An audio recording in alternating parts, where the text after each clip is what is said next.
What if your brand new iPhone couldn't last you a full day without charging? That might be the case with Apple's upcoming iPhone 17 Air. While it's designed to be the thinnest iPhone ever, a new report says battery life could be its biggest problem, and it might not make it through an entire day for many users. According to the information, Apple is banking on the iPhone 17 Air and the future foldable iPhone to give its sales a serious boost. The iPhone still brings in over half of Apple's total revenue, so keeping that momentum is key. But the new changes in the lineup come with real challenges. First, demand for the iPhone 17 Air is tough to predict. Since it's a brand new model, Apple's manufacturing partners are playing it safe. Only around 10% of the production capacity is being dedicated to it. That's a small share compared to the 40% going to the iPhone 17 Pro Max, 25% for the Pro, and the rest for the standard model. The main selling point of the iPhone 17 Air is its super thin design. It's expected to be just 5.5 millimeters thick, making it the slimmest iPhone ever. For comparison, Samsung's Galaxy S25 Edge is rumored to be 5.8 millimeters thick. That means Apple could be reclaiming the title for the world's thinnest flagship. But that thin frame comes at a price, and the biggest trade-off might be battery life. Earlier rumors had us thinking Apple would manage to maintain solid battery life thanks to a few tricks. Things like a new in-house modem, a single camera setup, and a high-density battery all sounded promising. But now, new details suggest otherwise. The report says only 60 to 70% of iPhone 17 Air users will be able to get through the day on one charge. That means over a third of users might need to top up their battery at least once more during the day. Compare that to other iPhones, where 80 to 90% of users can usually make it through the day without a charge. Apple knows this could be a problem, so they're reportedly working on a special phone case with a built-in battery, basically an external battery pack in disguise. This wouldn't be the first time Apple has offered something like this, but having to rely on a case just to get normal usage might turn off a lot of buyers. And battery life isn't the only potential drawback. The iPhone 17 Air is also rumored to have only one speaker, while all other recent iPhones have two. That could mean a less rich sound experience for watching videos or listening to music. Then there's the issue of eSIM only. The phone reportedly won't have a physical SIM card slot at all. That's fine in many places, but China still doesn't allow eSIMs, which could make the phone unsellable in one of Apple's most important markets.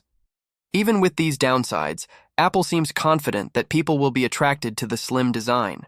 The iPhone 17 Air is expected to have a 6.6-inch display, putting it right between the Pro and Pro Max in terms of screen size.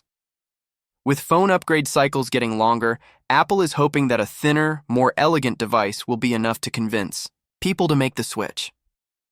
So the big question is, would you buy an iPhone that looks great, but might not last a full day without extra help? Let us know what you think in the comments. And if you found this video helpful, hit that like button.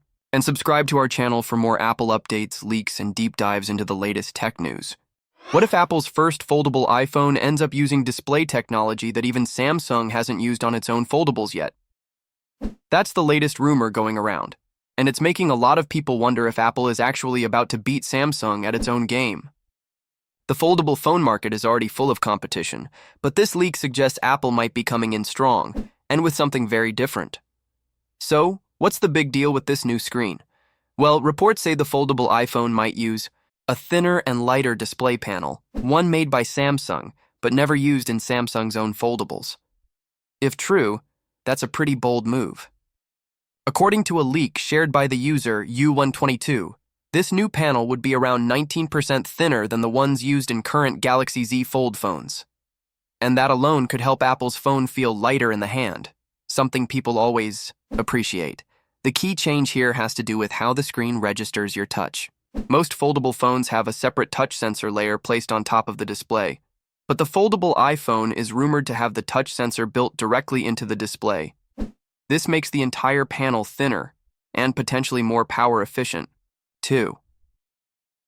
That might not sound like a big deal, but it is. Reducing the thickness of a foldable display can improve not just the weight, but also how the screen folds, how it feels when you touch it, and even how visible the crease is. In fact, Apple reportedly wants to remove the crease altogether, the same crease that's been a constant complaint on almost every foldable phone so far. This new process could also help with things like brightness and color quality. The leaker claims the panel will be brighter than most other foldables and will have better color reproduction too. Again, we can't confirm this yet, but it lines up with what Apple usually tries to do: raise the bar, especially when it comes to screen quality. Another rumor suggests the foldable iPhone could have a 7.76-inch inner display and a 5.49-inch outer display. That's pretty similar to what we've seen on other foldables like the Galaxy Z Fold, but with Apple's spin on it. There's also talk about an under-display camera for the inner screen and a regular punch hole camera on the outside. Now, before you get too excited, remember this is all based on leaks. Some of them may not turn out to be true. The same leaker once claimed we'd see a 2 TB version of the iPhone 16 Pro, and that didn't happen. But still, when multiple leakers are saying similar things, like these screen sizes and the possible use of Samsung's display tech, it adds a bit more weight to the claims. And speaking of Samsung, yes, it looks like they might be the only supplier for Apple's foldable display panels. Apple did reportedly consider LG, but Samsung's experience and current production capacity likely made it the better choice. Ironically, Samsung may end up building the display tech for a phone that might outshine its own. Is a slimmer smartphone really what people want right now? Samsung is betting big on that idea with its new Galaxy S25 Edge, which will officially be revealed during a virtual Unpacked event on Monday, May 12th at 8 p.m. Eastern Time. And from what Samsung has shared so far, this phone is all about two things: powerful AI and a super slim design. They're also offering a $50 Samsung credit if you reserve the phone early, so the hype train is already moving. But let's get into what's actually new here. Samsung says the Galaxy S25 Edge isn't just another phone with a thinner frame. It's meant to be an everyday tool built for people who want performance, creativity, and style in one package. They're calling it an engineering marvel, which, honestly, is a bold claim. So, what do we know? The most talked about feature so far is the 200-megapixel wide-angle camera. That's a huge number, more megapixels than almost any phone on the market. But Samsung isn't just throwing in a big number for marketing. They're combining it with what they're calling Galaxy AI to make your pictures look even better. The camera will be smart enough to recognize different subjects, suggest edits, and even help clean up your photos after you take them. It sounds a lot like what Google and Apple are doing with their own AI tools, but Samsung seems to be aiming for something even more advanced. Now let's talk design. The Galaxy S25 Edge is going to be slim, really slim, but still offer what Samsung promises is flagship-level power.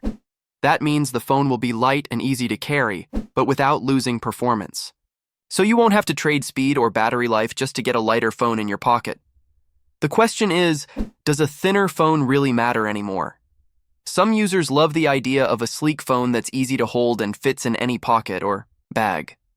Others care more about battery size, cooling, or even better speakers, all things that usually benefit from a thicker body.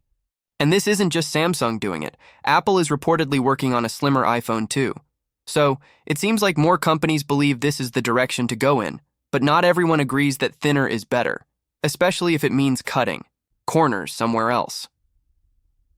The real challenge for Samsung will be proving that the Galaxy S25 Edge doesn't just look good, but also works great. The phone will enter a crowded market where AI is now a must-have feature, not just a bonus. Google is using AI to enhance everything from voice typing to photo editing. Apple is expected to reveal new AI tools with the iPhone 17, so Samsung's Galaxy AI has to stand out. We also don't know the price yet, and that could make or break this launch.